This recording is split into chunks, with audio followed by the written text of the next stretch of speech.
tiempo en que todo está por descubrir. A ese tiempo cada vez más lejano en el que todo es más grande pero también más sencillo.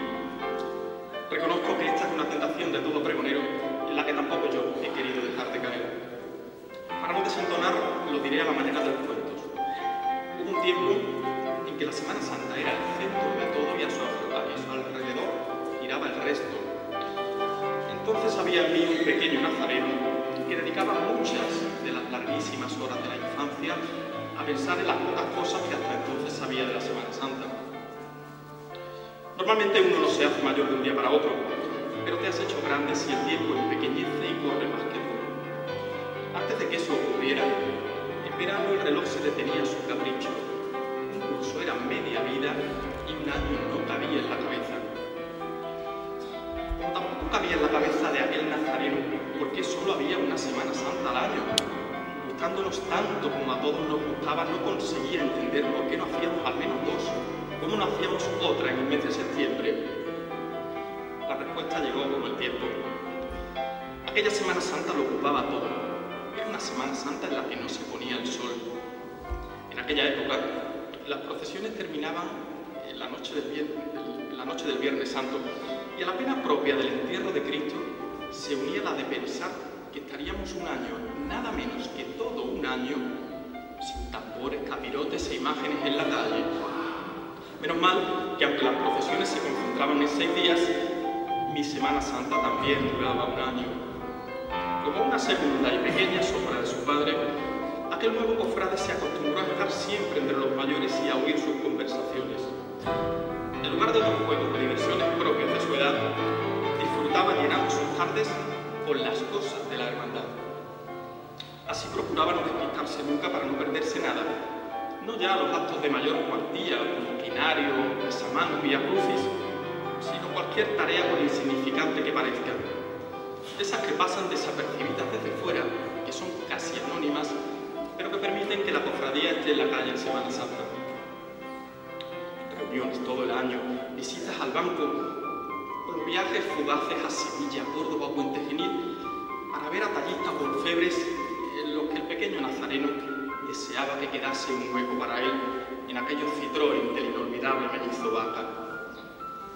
Y en mi casa más recuerdos de la Semana Santa, los de mi abuela Juana María y su hermandad de Santo Entierro, historias antiguas de la Virgen de las Angustias, de cómo veía bordar el antiguo manto de la Virgen de las Lágrimas, o de aquel año que no paró de llover y salieron todas las hermandades juntas con sus imágenes en procesión, en una sola procesión, el Sábado Santo. Hoy os voy a contar también algo a lo que apenas di importancia nunca, precisamente porque me parecía lo más natural por aquellas fechas. Para mí, todos tuvisteis al mismo tiempo que un nombre propio una cofradía. Es más, muchos de vosotros tuvisteis cofradía incluso antes que nombre propio para mí. Vamos, que en mi infancia no existían Antonio y Pedro sin más. Eran Antonio, que es del Cristo, y Pedro, que es del entierro. Lo contrario, no tener cofradía tampoco entraba bien en la cabeza del pequeño nazareno y no dejaba de ser una rareza. El tiempo también ha venido a decirme que no debo preocuparme por aquella forma de clasificación de los campilleros, porque eso es propio de todos nosotros, o al menos de algunos. En este sentido, me tranquilizó mucho saber que mi pequeña sobrina María, con solo un poco más de un año, su completo vocabulario y esos ojos comiéndole la cara, cuando jugaba preguntaba uno a uno a todos sus muñecos: ¿y tú de qué santo eres?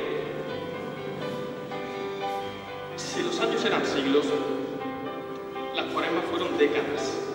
¿Cómo eché de menos en mis primeros años fuera de Campillos aquellas largas cuaresmas? Después de un año a fuego lento, el miércoles de ceniza se avivaba la llama. Y entonces todo se ordenaba: más noticias, más reuniones, más ajetreo. Por fin llegaba la tan esperada semana, pero mira por dónde, esa sí que pasaba rápida. Aquella semana entre el Viernes de Dolores y el Viernes Santo debía ser la más corta del año, aunque su última mañana también parecía no llegar nunca. Y así se le escapaba de las manos al pequeño nazareno, entre acompañamientos, nervios de última hora y carreras desde su patio para ver pasar las bandas adivinando por qué calle vendrían. Se dice que el fuego es una de las cosas que fascina al hombre, y esa magia funcionó perfectamente en mi caso. A mi pequeño cofrade siempre le cautivó especialmente la luz de los nazarenos. Era tal vez lo que echaba de menos en su procesión. Qué suerte tenía al de la noche con poder llevar velas encendidas. Cómo se me iban las horas contemplando ese lagrimeo de la cera. Y las cosas también tenían entonces ese encanto de lo inexplicable, o de lo que solo puede haber sido obra de la incomprensible lógica de los adultos. Supongo que, como todos los niños de este pueblo, tampoco yo podía entender por qué el orden de salida de las cofradías es el que tenemos. ¿A quién se le habría ocurrido? ¿Y cómo es posible que los mayores no arreglaran ese despropósito? ¿Es que no se dan cuenta de que primero lo sacamos en burro, después hecho un niño, al día siguiente lo crucificamos, pero un rato después está vivo y con la cruz al hombro para el mismo día enterrarlo? ¿Y los romanos? ¿Por qué sacamos romanos con lo malísimos que fueron? Por no hablar de lo inescrutable de las representaciones evangélicas.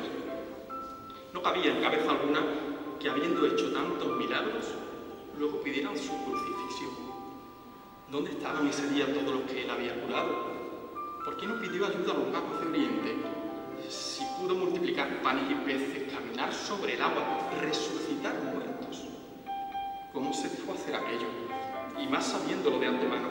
¿Por qué se fió de Judas? ¿Por qué se dejó prender? ¿Por qué es? Entonces todo eran por qué es.